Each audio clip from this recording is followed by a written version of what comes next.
Boa tarde, pessoal. Em primeiro lugar, eu quero agradecer a persistência. O auditório está cheio ainda, até o final. Muito obrigado pela presença.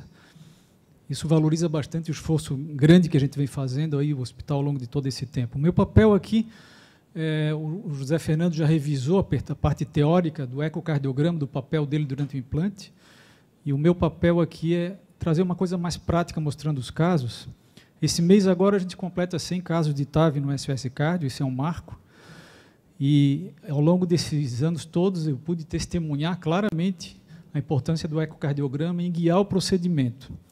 Isso é mais verdadeiro ainda na medida em que a TAV em paciente de risco médio está praticamente consagrada na prática médica. A TAV vai entrar nas faixas etárias de médio risco, e isso aumenta a responsabilidade de quem realiza o procedimento com relação à excelência do resultado.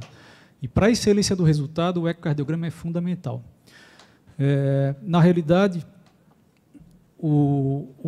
a gente usa tanto o ecocardiograma transtorácico quanto o ecocardiograma transesofágico. O ecocardiograma transtorácico ele está ainda com um papel bem importante. A tendência do uso do ecocardiograma transtorácico é aumentar mais do que o transesofágico, porque hoje em dia a gente está dando uma preferência para fazer a TAV com anestesia local e com uma sedação leve. Então, essa é uma paciente de 95 anos, não assustem-se com a idade, porque ela era uma paciente, a despeito disso, bem conservada, bom estado cognitivo, etc., como vocês podem ver. Então, essa paciente, pelo risco de nefropatia, pelo contraste e pela a tentativa de evitar a intubação orotraqueal, a gente fez o procedimento guiado pelo eco transtorácico, com anestesia local e com sedação. Essa aqui, deixa eu movimentar a imagem. Isso aqui é apenas para mostrar o acesso, é assim que se faz a TAV em 90% dos casos. Se aborda a artéria femoral, na parte da femoral comum, e a gente faz tudo por aí. Bom, eu vou ter que clicar porque não está passando direto. Isso aqui é essa paciente de 95 anos, a gente faz a pré-dilatação da válvula dessa forma que vocês estão vendo. A pré-dilatação é realizada em boa parte dos pacientes, é uma segurança. Aqui é o posicionamento da prótese, vejam, essa é a aorta dela mesma, a aorta dela é horizontal. Então, isso valoriza bastante a prótese Sapiens, porque essa é uma anatomia extremamente adversa, porque a aorta está deitada. E a Sapiens, especialmente a Sapiens 3, é uma prótese que hoje ela é muito controlável no implante e ela permite a gente realizar procedimentos em anatomias desse tipo. Aqui é a prótese iniciando a expansão, então ela é expansível por balão. E aqui ela é implantada, certo? Então essa é a posição, essa é uma Sapiens 3, uma aorta bem deitada.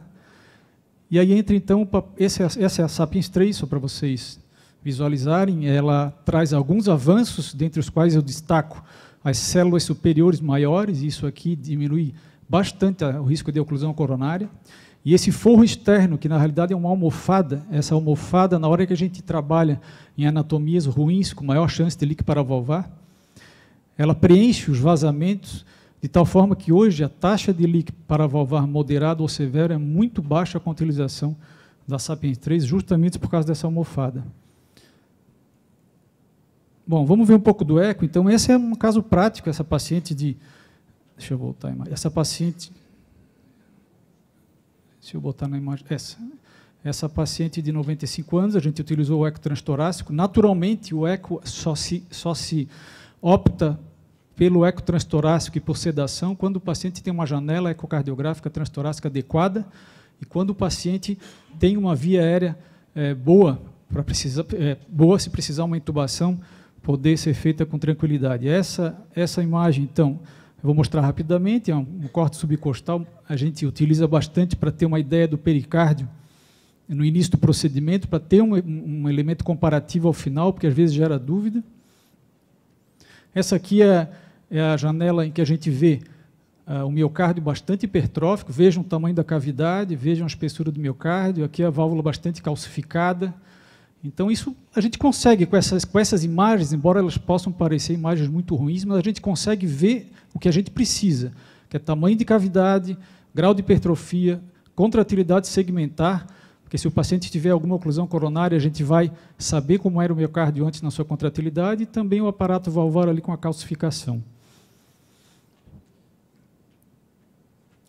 Essa aqui, então, já é a situação da paciente após o implante. Veja, a prótese está nesse local aqui, e a gente observa que praticamente não existe líquido paravalvar, a expansão da prótese está muito boa, e não existe nenhuma alteração segmentar ou algum sinal de derrame pericárdico que nos preocupe. Então, isso pode ser feito dessa forma e nos informa praticamente tudo que a gente precisa. Isso aqui é também uma outra janela para ver a contratilidade, tranquilizando com relação à obstrução coronária. Bom, esse é um outro paciente, que também é um paciente crítico, paciente grave, intubação prolongada, insuficiência renal com necessidade de diálise, em que a gente tinha que tentar, de toda forma, evitar tanto a intubação orotraqueal quanto a utilização de contraste. Então, é um paciente que a janela era boa e a gente resolveu fazer por via transtorácica. E o agravante nesse paciente é a anatomia da válvula. Esse era um paciente com uma calcificação extrema no aparato valvar. A gente pode perceber aqui, isso aqui é cálcio no aparelho cálcio na via de saída, tá? Cálcio na via de saída, bem a esse nível dessa linha horizontal que aparece. Isso é uma coisa que sempre tem que estar atento quando se faz a TAV. E olhem o anel valvar. Na realidade, a calcificação desse paciente era na forma de blocos, são blocos grandes de cálcio. E isso é uma anatomia bem mais preocupante, uma anatomia que a gente tem que ter muito mais cuidado. Então, esse paciente, além da questão clínica, ele tinha também esse elemento adverso de calcificação extrema no anel valvar. Aqui, novamente, vejam, isso aqui é outra parte do anel, onde a gente vê também o grau de calcificação e o tamanho da calcificação. E esse é o ecocardiograma transtorácico guiando o procedimento para mostrar para vocês como a gente consegue as informações que a gente necessita. Então, a gente vê o eco inicial, a contratilidade miocárdica, o grau de hipertrofia, o tamanho da cavidade, o aparato valvar com grau de calcificação, a gente não percebe derrame pericárdico e vai tocando o procedimento. Em outra imagem aqui da mesma forma, essa não está rodando. Bom, da mesma forma, para ver mais a contratilidade do ventrículo. Aqui a gente observa no subcostal também para ver se tem alguma evidência de derrame pericárdio, que é importante no controle seguinte. Vamos ver se eu consigo. Isso. Aqui, então, é interessante, isso aqui é um corte transversal. Opa, deixa eu parar aqui, porque aquela imagem é importante. Aqui. Essa aqui já é uma imagem pós-implante, isso aqui é a imagem no transtorácico, no corte transversal da válvula, já agradando bastante, mostrando uma expansão bem razoável da prótese. Eu não preciso dizer para vocês que os gradientes valvares são prioritários, tanto pré quanto pós, são sempre avaliados, na realidade, dar certeza para a gente de que o resultado foi adequado. Aqui nós estamos mostrando após o implante também. Vejam, a gente consegue visualizar bem o grau de expansão da prótese, os elementos de miocárdio, de tamanho de cavidade e de pericárdio, a parte do Doppler avaliando a presença do líquido paravalvar, a gente observa praticamente nenhum líquido paravalvar. Então, isso mostra que o ecocardiograma transtorácico ele pode ser utilizado, na maioria dos casos, para guiar o procedimento. Essa aqui é uma outra paciente, um terceiro paciente, que, na realidade, onde foi utilizada uma prótese autoexpansível. Essa era uma paciente de 81 anos, ela já tinha sido submetida à valvoplastia aórtica. Esse foi um procedimento em que a paciente não tinha acesso femoral, a gente fez a TAV através da artéria subclave esquerda. Isso é um guia metálico que está dentro da subclave esquerda para guiar a punção, foi feito por punção da artéria subclave esquerda. Essa é a prótese autoexpansível, posicionada já no anel, em fase de liberação. E aí a gente avalia, depois que a gente posicionou a prótese, o ecocardiografista avaliou, então, a presença do leak, e esse caso é interessante, porque essa imagem aqui é uma imagem de leak moderado. Veja, dos dois lados da prótese existe um refluxo paravalvar na forma de um leak moderado, se a gente somar os dois volumes. Então, isso é uma situação que a gente não deve deixar assim, a gente tem que tentar melhorar. Com base nessa imagem do eco transtorácico, a gente fez uma pós-dilatação da válvula, e depois da dilatação, olha como melhorou aquele refluxo que existia aqui. Existe um refluxo discreto nesse ponto, então isso mostra uma boa expansão da prótese, um refluxo com uma redução importante, e mostrando que o ecocardiograma transtorácico ele realmente nos ajuda nesse sentido. Veja, eu não faço controle com a ortografia nesses pacientes, a gente guia o resultado final nesses pacientes que têm problema com contraste através do ecocardiograma. Então, a gente atualmente evita fazer o contraste nesses pacientes mais graves e utiliza o eco para nos informar a respeito disso. Aqui também, vejam, esse aqui é um corte importante, o Zé Fernando já mostrou, que não mostra nenhum grau de leak no contorno da válvula, mostrando que o resultado ficou excelente, praticamente sem leak paravalvar. Essa é uma outra paciente, e é um caso bem emblemático também, uma paciente que tinha uma origem da coronária esquerda muito baixa, e isso preocupava a gente no procedimento. Essa aqui é a ortografia da paciente, mostrando ali a origem da coronária esquerda. Essa é uma posição mais baixa da origem dela, e, naturalmente, na hora do implante da prótese, eventualmente, uma coronária muito baixa, a prótese, na expansão, pode causar a oclusão da coronária esquerda. Então, com essa preocupação, a gente fez uma proteção antes do implante da válvula. A gente colocou um stent posicionado na descendente anterior, não expandido, deixou posicionado o stent, fez a valvoplastia aórtica com balão para pré-dilatação.